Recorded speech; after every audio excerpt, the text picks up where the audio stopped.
the three people that are at the main negotiating table, you, Speaker Rivas, and the governor, are all men. What is your message to the women in the legislature, women across California who just don't see themselves represented there? 100%. I think it's a really good question. Number one, what I'm honored about is receiving a unanimous vote of our Senate Democratic caucus, and that spoke volumes. But here's what I'll say. We have made incredible strides here in California, making our legislature, the state Senate, more representative. We have more women than any other time in our state's history, more members of color now than any other time in our state's history, along with more LGBTQ members. Know that representation matters, and I will be following through with my commitment, my promise. I'm delivering on the values, whether it is the Women's Caucus, the LGBTQ Caucus, Black Caucus, the Latino Caucus. I'm going to be working closely with them, and in fact, I have had meetings with the various caucuses, or we'll be having meetings with the various caucuses, talking about the priorities ahead. Well, it's really good to see you. Thank you so much. Governor McGuire, after Governor Newsom released his January budget proposal almost a month ago, in one of your statements you mentioned that he should be cautious of programs such as families and seniors. Specifically, I'm talking about seniors because they make up about, people over 65 make up about 17% of the state population. Just want to get your thoughts about, what programs are you talking about protecting in this current budget? It's a great question, and let's be really honest. Thank you so much. We're in a tough budget year. Here's what I'll say in what we've been doing over the past many months. Thanks to the leadership of Tony Atkins and this seamless transition, I've had the opportunity to be able to meet with our budget team for the past 6 months. We're going to be getting into a deep dive on all programs, all funding applications with our Senate Democratic Caucus. I am absolutely not trying to be coy with you, but I also don't want to get in front of the Senate Democratic Caucus. I will have more to report on programs, the focus of our budget, and where the Senate Democratic Caucus will be here after our budget and policy retreat. But we have a growing senior population in this state, growing needs, and what I have also seen coming from a district that has seniors, and it's one of the fastest growing demographics, there is no one-stop shop for seniors to be able to access state services. In fact, that is one of the top priorities of confidence in the legislature. So it is a priority for me, and I, again, not trying to be coy with you, but I will be following up with you after our Senate Democratic Caucus, if that's all right. Thank you so much for the question. At the end of last session, there was a big push on trying to address this, these issues with the home insurance market, and that deal fell apart. Your constituents are obviously more affected even than most by this problem, and I'm wondering if you are planning to put your political capital toward trying to revive that effort and push something through. I know you weren't necessarily a fan of what it looked like last year, but where does that sit in your priority list as something that might come back? It's a great question. Here's what I'll say. Raising rates on homeowners is not the silver bullet. Raising someone's rates on homeowners insurance isn't going to save their community or their house from a raging wildfire.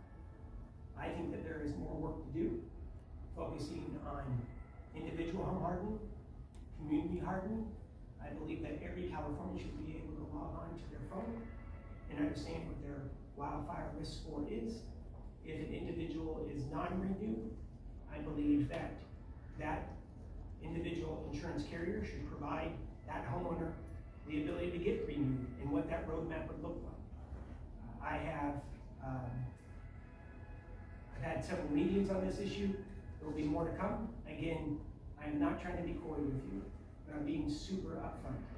We need to have a conversation with the Democratic Caucus, and that will be happening in a few weeks, and we'd love to follow up with you on that. I'll just finish here is that, look, I come from part of the state that has been ravaged by the largest wildfires in American history. And homeowners have been devastated once, and then they're devastated again when they can't see traditional home insurance. That crisis is now spread to the rest of the state. We have seen other states roll out the red carpet for insurance carriers, looking at higher rates, and those insurance carriers still left that market. There's more work to do, and I look forward to working with my colleagues here. So is a proposal that raises rates completely off the table for you? Well, that deal was already made last year, and I don't think raising rates is the silver bullet. I think that there's more work to do, and I look forward to following up with you on specifics. Mr. President Pro Tempore, congratulations and thanks for the kind words. I want to ask you, I know you spoke about homelessness. In the speech, you called it, and I'm quoting, the homeless crisis appalling. And unacceptable. Unacceptable, right? Yeah. And so just on that note, what's the message you want to say to Californians about your take on this? Yeah, look, I don't come from a major media market. I have communities like Weaverville and Crescent City, Eureka, Ukiah, Fort Bragg. And we have some of the highest rates of homelessness in the state of California per capita. We have some of the highest rates of unsheltered residents in the entire country. And I've seen firsthand the challenges for individuals who are living on the street and for the communities that are focused on this crisis. So there's a few things where I think we need to be focused on this year. Number one, we have to have a smooth rollout of CarePort. CarePort rolled out in initial counties this past year. The remainder of the other counties will be rolled out by December 1st. In fact, I just brought all 7 of our counties together with an entire panel of state leaders who are implementing CarePort to have a conversation about what a successful model will look like. So number one, we need to have a smooth rollout of CarePort. Number two, we need to continue to focus on moving residents off the streets and permanent supportive housing. That's a commitment that the governor has, and the speaker has, and that's what I'm going to have. And then number three, I think that we accomplished a lot last year, changing our conservatorship laws, changing the definitions of law to ensure that individuals can be compelled into court and into treatment. But I will tell you, there is much more work to come, and I do believe that you're going to see some action in the state Senate this year on this.